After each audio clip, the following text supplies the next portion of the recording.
Amendola, la fermata della metro rossa per andare in fiera, ma anche una piazza ovviamente, Piazza Amendola. Una piazza, una fermata, ma soprattutto un uomo di nome Giovanni. Nato a Napoli nel 1882, si trasferisce presto a Roma, dove studia, si iscrive alla Gioventù Socialista e fa l'apprendistato al quotidiano del Partito Radicale Italiano.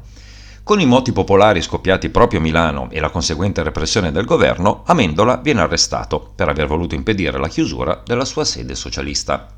Scrive di esoterismo e teosofia ed entra in contatto con la Loggia della Società Teosofica, di cui farà parte nel 1905. Sfrutta l'occasione per imparare l'inglese e il francese, ma quando si accorge che la loggia altro non è che una variante del protestantesimo, se ne va.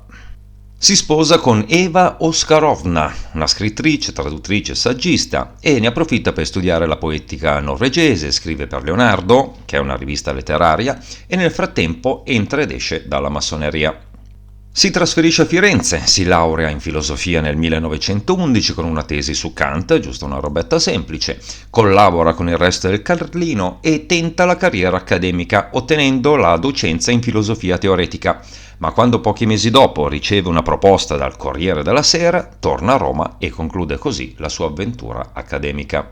Scoppia la guerra, la prima guerra mondiale, e il buon Amendola si schiera a favore dell'intervento militare italiano. Si arruola come tenente di artiglieria ed ottiene la medaglia di bronzo a valor militare.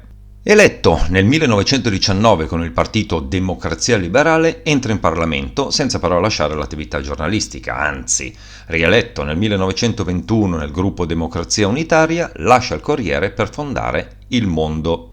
Siamo nel 1922 e Amendola entra nel governo Facta come ministro delle colonie.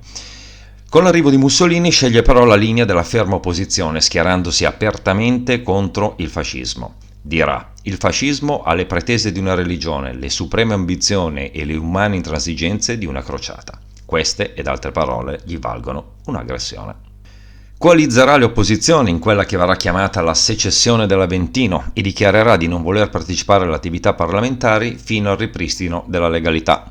Proporrà a Benedetto Croce di scrivere un manifesto per unire tutte le intelligenze anti-regime, ma senza ottenere risultati. Viene aggredito nel 1925 da uomini armati di bastone in provincia di Pistoia. È solo uno dei tanti episodi che Amendola e la sua famiglia subiscono in questo periodo, ma certamente uno dei più violenti. Si trasferisce a Parigi per operarsi e poi a Cannes per il decorso post-operatorio. Muore il 7 aprile del 1926. Sepolto a Cannes, da esule, sulla lapide c'era scritto: «Qui vive Giovanni Amendola, aspettando». La salma rientrerà in Italia nel 1950. 14 anni dopo, nel 1964, si inaugurerà la fermata della metro che porta ancora il suo nome.